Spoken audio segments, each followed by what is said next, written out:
I would like to say a few things before we get started. About copyrights. As a pattern designer, copyrights are very important to me. I am very aware of people who take advantage of my good nature and violate my copyrights. It is very hurtful to me personally that people would disrespect all the hard work and effort I put into my work. It is also hurtful to think that people would dishonor me by not paying the fraction of the cost that I charge for my time. Hours and hours go into designing, testing, and marketing just one pattern.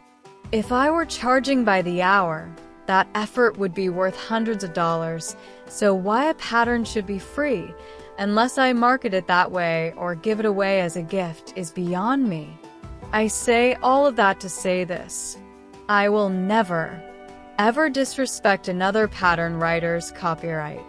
This is why you will never see me give measurements in any of my videos unless I have the express permission of the pattern writer of the pattern I am making. Even if I am demonstrating a free pattern, it will be up to you to obtain that free pattern from the source and follow along with my demonstration.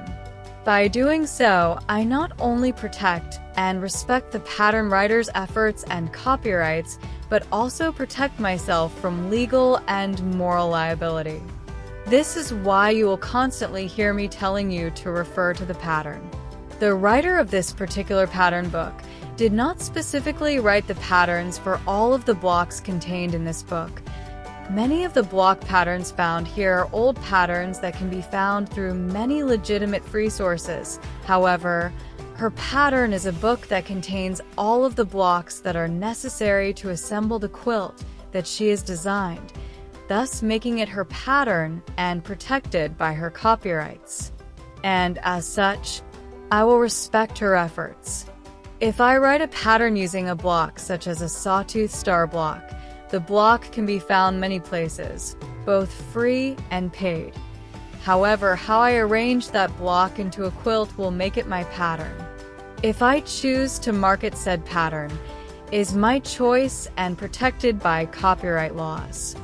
I have been told many times by people that they would rather pay me to figure it all out and write it down than to do it themselves. If I charge a few dollars for a pattern, it is well worth it to them.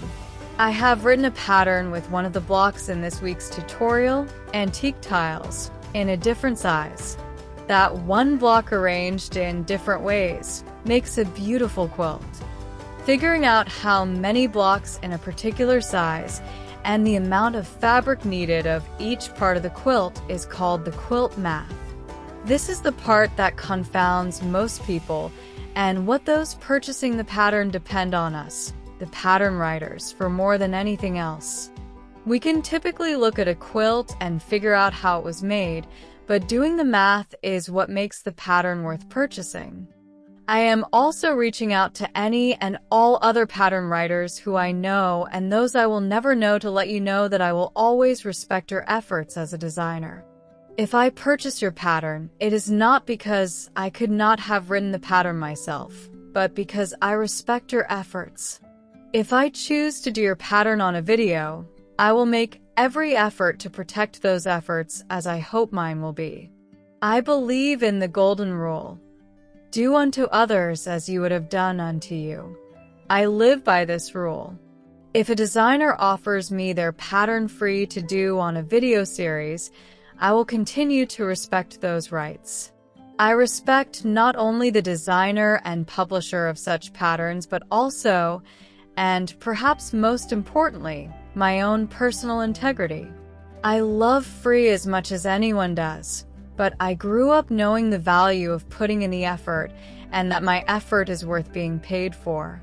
Think of it this way: you would not work all day at whatever your job is and not get paid for it. The exception is if you were doing it as a volunteer, then you would expect not to be paid for your efforts. If someone is charging for something and I have the money, I will gladly pay the cost. If I do not have the money, I do without it, I do not steal it. Due to recent financial hardships, I am unable to purchase much of anything these days. However, I have faith that those days will be short-lived. If it were not for a very dear friend gifting me Alice's Wonderland by Alice Caroline, I would not have been able to do this series. Although I have seen some people are giving measurements, perhaps not knowing they are violating the rights of the author, that is not me, and I will not be doing so in my series. Miss Alice Caroline, if you by chance see my series, please know that you have my greatest respect, and I hold you in highest regards for your efforts. Now, let's talk about what exactly a copyright is and why it is an enforceable law. Copyright protection is just about as old as is the written word. Copyrights were designed to protect intellectual property rights of creators. It grants authors, artists, musicians, and other artisans the exclusive rights to use, reproduce, and distribute their works. These laws are intended to encourage creativity without the fear of being copied and misrepresented. Copyright laws are complex and are evolving as technology evolves.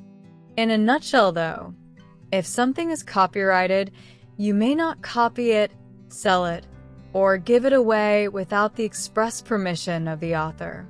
YouTube and other social media platforms has enabled those of us who make content to have endless subject matter, but we must be mindful of the author of the subject of our video and keep their intellectual property safe. By me not showing entire pages or giving measurements, I am protecting the author's rights under the copyright laws and my moral obligation not to steal what is not mine. Social media is a double-edged sword to the creator. By allowing content creators to show how to make our patterns, we risk our patterns being copied and redistributed freely. However, the exposure these videos gives to our pattern often sells many of our patterns and gives us exposure we might not otherwise get. We have to weigh the risk against the benefit.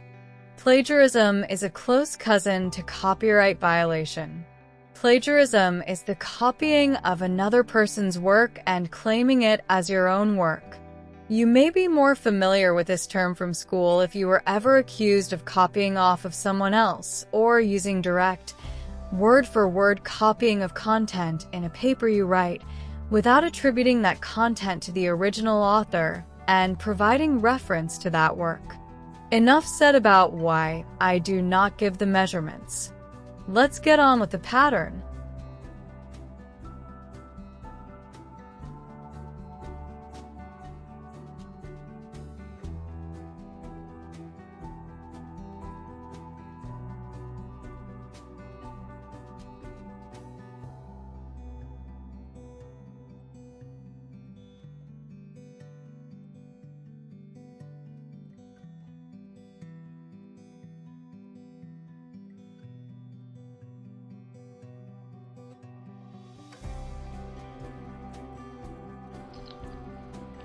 Well, that's it for today.